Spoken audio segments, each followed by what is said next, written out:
vamos em frente aqui, pessoal. Hoje nós estamos aqui conversando com o Zé Bruno dando uma aula aí, falando sobre vários temas, sobre várias coisas para nós aqui, para os nossos ouvintes. Eu tenho mais uma pergunta aqui, nós já vamos aí caminhando para o final. Bom, eu queria saber de você como pastor aí da Casa da Rocha, não é mesmo?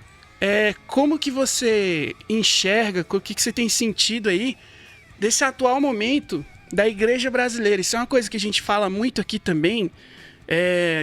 A galera até me zoa, porque a gente repercute a respeito de um tal avivamento que muito se fala que está acontecendo, mas na prática, eu particularmente aqui, como apresentador aqui desse programa, assim, na prática eu não vejo, entende? A gente vê muito coisas que não tem, assim, muito holofote, muita coisa, muita gente em cima, funcionando na prática, sabe? Assim, mudando, chegando em lugares e mudando ali a realidade das pessoas, da sociedade, daquele contexto ali em si. E muito desse, sabe, de tudo que é dito, assim, igreja brasileira, Brasil, chegou o seu momento, não sei o quê. Na prática a gente não vê, essa é a minha interpretação, pelo menos. Mas eu queria saber de você, como que você enxerga esse momento aí que a gente está vivendo? Como é que eu poderia dizer? Se assemelha bastante a um parque de diversões, né? Às vezes a um circo. Acho que tem muita gente bem intencionada, de coração bom e puro. Sim. Mas para mim, avivamento, primeiro que é um mito. Eu não tenho como reproduzir o que o Espírito de Deus produz. Mas nos anos 50, não sei quando, teve um grande avivamento. Bom, Deus produziu aquilo. Não é gente de carne e osso que produz isso. Você tem alguns momentos de Deus na história, alguns kairós de Deus, que é o alinhamento dos planetas. Gente que viveu naquela época, gente que abriu o coração para Deus. Momentos especiais que eu não tenho como explicar, porque são coisas que o Espírito Santo de Deus produz. Eu não consigo fazê-lo produzir em mim o que eu quero, porque eu sou servo dele. Eu tenho como fazer o que ele quer, obedecê-lo, me santificar, me dedicar na palavra. Eu devo fazer o que ele quer. Agora, ele fazer o que eu quero, porque de baixo para cima se chama petição. De cima para baixo se chama ordem. Sim. Ele é Senhor. De cima para baixo é ordem. De baixo para cima, no máximo, é petição.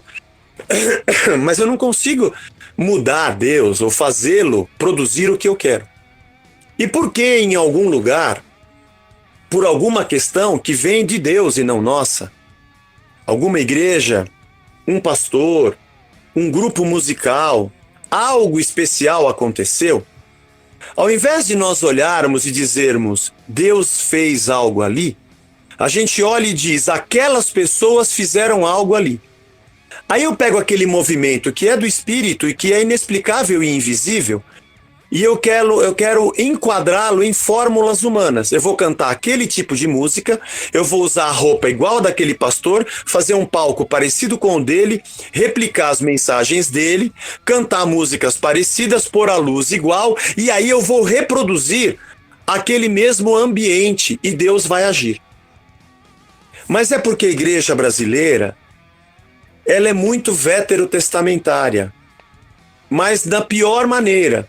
Ela lê o Antigo Testamento sem as lentes do Evangelho. Então ela acredita que o mar abriu porque Moisés andou. Ela acredita que Jericó caiu porque Josué deu 7 voltas. Ela acredita que a cidade de Ai foi vencida porque Josué levantou a espada. Ela acredita que Deus entrou no tabernáculo porque eles construíram uma tenda.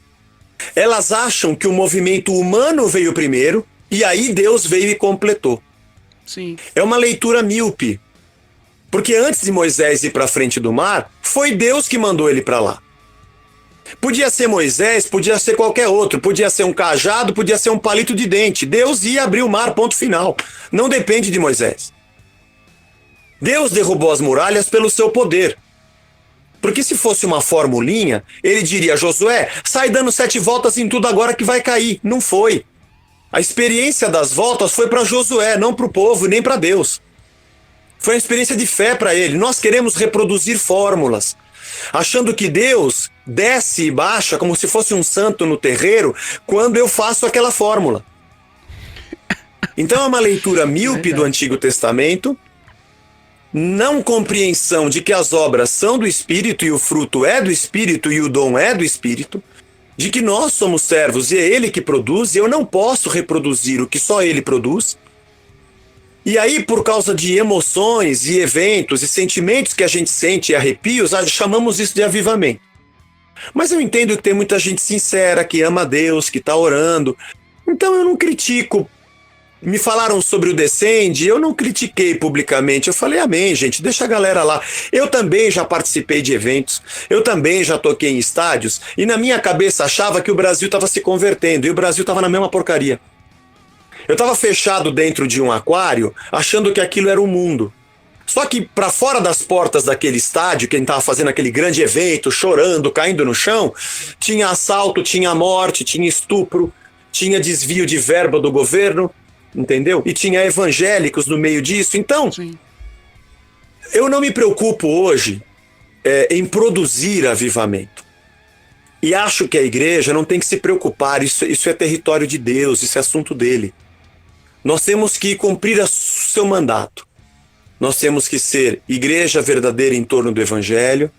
Nós temos que ser servos em torno do evangelho, em torno da cruz, buscando nossa santificação. E temos que cumprir nossa missão e amar o próximo e a Deus acima de todas as coisas e o próximo como a si mesmo.